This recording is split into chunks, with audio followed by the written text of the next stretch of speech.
बैसाख महीने में बाबा शंकर को जो चढ़ाया जाता है और 1000 अश्वमेध यज्ञ का पुण्य फल हम प्राप्त कर लेते हैं। मंदार और शमी ने दोनों ने मिलकर भगवान शिव की आराधना करी और देवादिदेव महादेवों ने वर दे दिया, सुनो शमी और सुनो मंदार, यदि कोई भूल से भी आपकी पत्ती, आपका पुष्प मुझे समर्पित कर देगा, सुनो मंदार, सुनो शमी, अगर कोई भूल से भी आपकी पत्ती, आपका पुष्प मुझे समर्पित कर देगा, उसे 1000 अश्वमेध यज्ञ के स्नान का जो पुण्य होता है वो एक क्षण में प्राप्त होगा। 1000 अश्वमेध यज्ञ का पुण्य,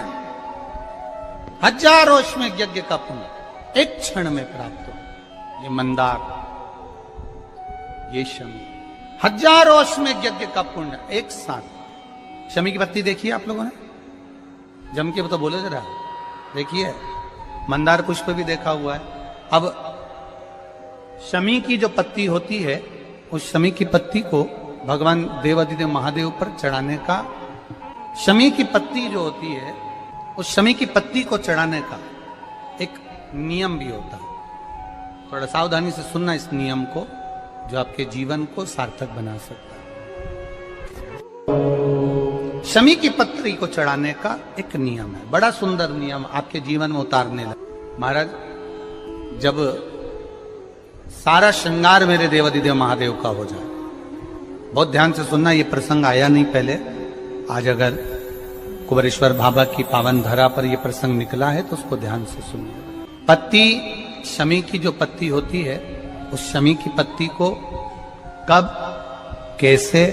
और कहां चढ़ाना चाहिए,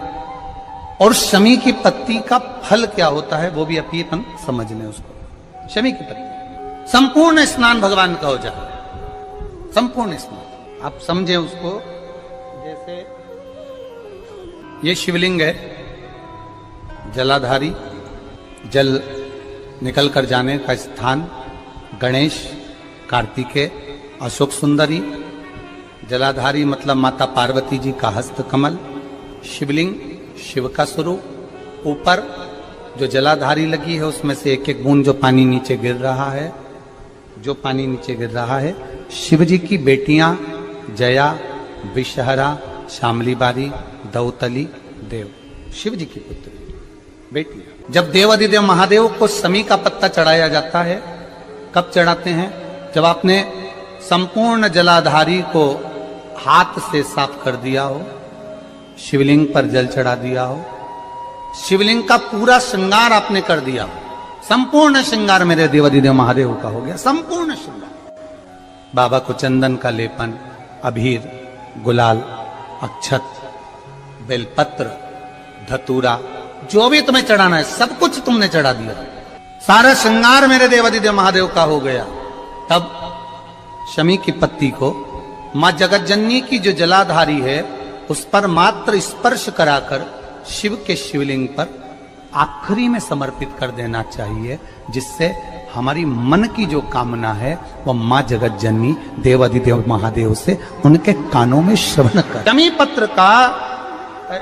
एक बात और स्मरण में रहे, शमी पत्र की बहुत एक बात और अपने स्मरण में लीजिएगा। शमी पत्र जैसे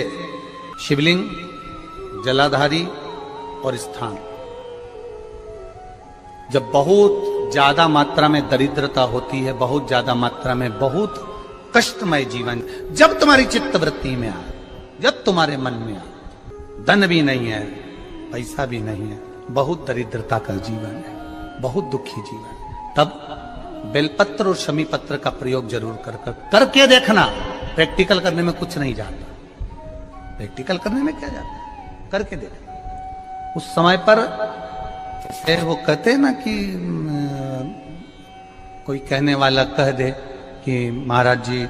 वो एक महाराज प्रवचन दे रहे थे और प्रवचन में देते देते देते देते किसी ने, महाराज जी प्रवचन दे रहे थे कि मदिरा का पान नहीं करना चाहिए, नहीं पीना चाहिए, गलत है, नाली में पड़ा होता है, व्यसन में पड़ा होता है, ऐसा पान ना करो। एक महाराज का पेचेन वाला खड़ा हो गया, उसने खड़े होकर कह दिया, ओ महाराज तुम इतनी बड़ी बड़ी बात कर रहे हो, तुम्हारा सगा भाई तो पी के नाली में पड़ा, गटर में पड़ा, महाराज जी को क्रोध नहीं आया, समझ थी। महाराज जी ने कहा भैया देख, मैं भी प्रवचन दे रहा हूं, मेरा भाई भी प्रवचन दे रहा है, मैं मुंह से समझा रहा हूं कि पीकर लोग नाली में गिरते हैं, गटर में गिरते हैं, मेरा भाई प्रैक्टिकल करके दिखा रहा है कि मत पिया। प्रैक्टिकल वाली बात है। शमी पत्र बेलपत्र का एक बार जीवन में प्रैक्टिकल कर कर देखना, प्रैक्टिकल करना। जैसे आपको कहा कि आपका विश्वास अगर पक्का है, भरोसा अगर दृढ़ है, और शंकर के प्रति अगर आपका विश्वास पक्का है,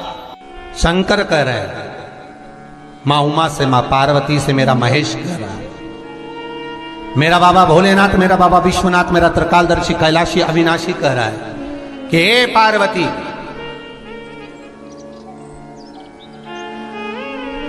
एक बीला, एक बेल जो मुझे समर्पित करता है, और समर्पित करने के बाद उस बेल की महत्वता देखिए, जो बैसाख महीने में बाबा शंकर को जो चढ़ाया जाता है, और 1000 अश्वमेध यज्ञ का पुण्य फल हम प्राप्त कर लेते, मात्र एक फल चढ़ाकर, मात्र एक फल चढ़ाकर। हे पार्वती, संसार का मनुष्य जब मुझे वो बेलपत्र समर्पित कर, वो बेल का फल समर्पित करता है, पार्वती वो फल जो मुझे चढ़ता है, फिर मैं भले नर्मदा के जल से निकला हुआ कंकर शंकर क्यों ना हूं,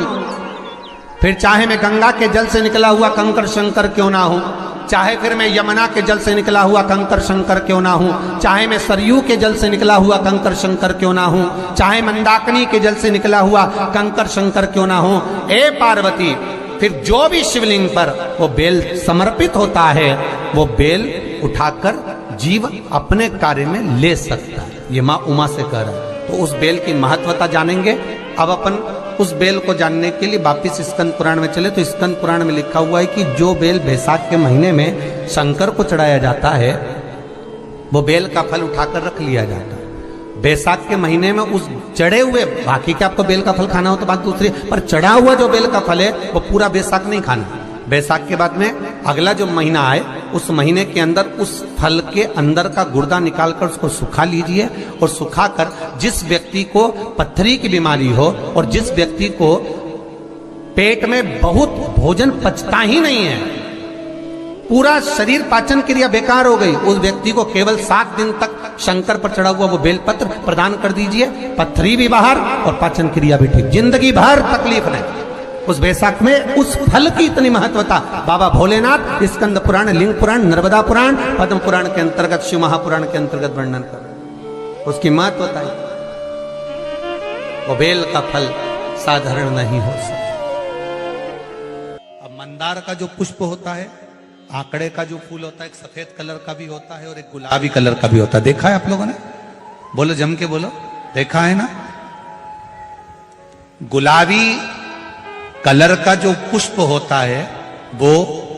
आप मंदार का, आंकड़े का जो गुलाबी कलर का पुष्प होता है, आप टीवी पे देख रहे होंगे, एक सफेद देख रहे होंगे, एक मंदार का गुलाबी फूल, नीला कलर का फूल देख रहे होंगे। जो नीला कलर का जो पुष्प होता है, गुलाबी कलर का जो आंकड़े का फूल होता है, प्रयास करना, जब किसी विषम परिस्थिति में फंस गए, विषम परिस्थिति, जब आपको लग रहा है कि मुझे बहुत भय लग रहा है, कुछ बुरा होने वाला, आपको लग रहा है आज मेरी उल्टी आंख बहुत फड़क रही है, कुछ गड़बड़ होने वाला है, आपको लग रहा है मेरी सीधी आंख फड़क रही, कुछ गड़बड़ होने वाला है, तब केवल वो नीला जो गुलाबी पुष्प है मंदार का, उसको कहीं से लाकर शिवालय में अशोक सुंदरी वाली जगह पर स्पर्श कर कर शिवलिंग पर आप चढ़ा दीजिए। आपकी विषम परिस्थिति कैसी भी होगी, वो रास्ता बनाकर बाहर निकल जाएगी, आपको फंसना नहीं, परेशान नहीं। मंदार आंकड़ा, सफेद आंकड़े का पुष्प भी भगवान शिव को समर्पित होकर, जैसे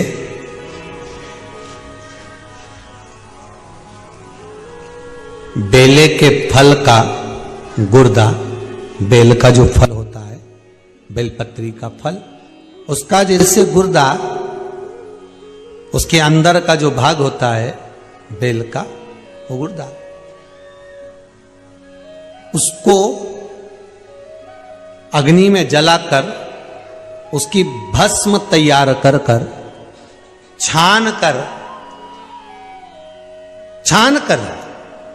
जब जब आपके यहां विद्वान ब्राह्मण शिव जी का अभिषेक कराते हैं, पूजन कराते हैं, तो उसमें लिखते हैं पूजन के साहित्य में बेलपत्री, धतूरा, दुर्वा, ये उसमें नीचे लिखेंगे भस्म। लिखते कि नहीं लिखते? लिखते हैं ना, भस्म अभिषेक में चाहिए रहती है। तब उस भस्म का थोड़ा सा भी भाग आप अगर शिव को समर्पित कर रहे हो तो ये जान लें कि शंकर मनवांछित फल प्रदान कर रहे हैं, शिव फल प्रदान कर रहे हैं।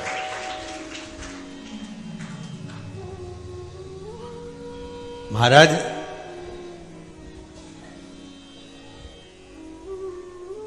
बेलपत्री के वृक्ष के नीचे बैठकर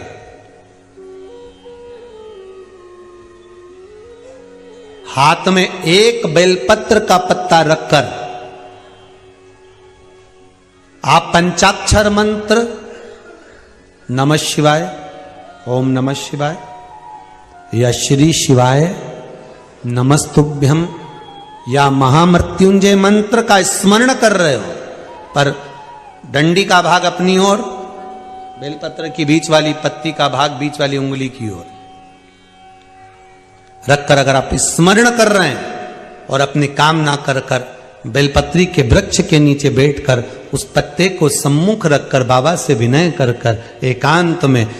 उस बेलपत्री के वृक्ष की छांव में,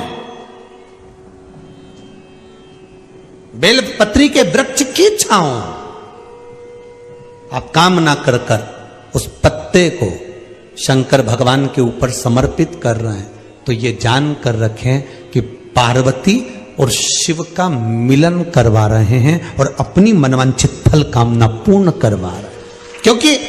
शिव और पार्वती का जब मिलन होता है, शंकर पार्वती जब एक दूसरे के सम्मुख में होते हैं, शिव और पार्वती जब एक दूसरे के सामने अपने बच्चों के कारण एक दूसरे के सम्मुख में आते हैं, तो उनके चेहरे पर प्रसन्नता का भाव आ जाता है।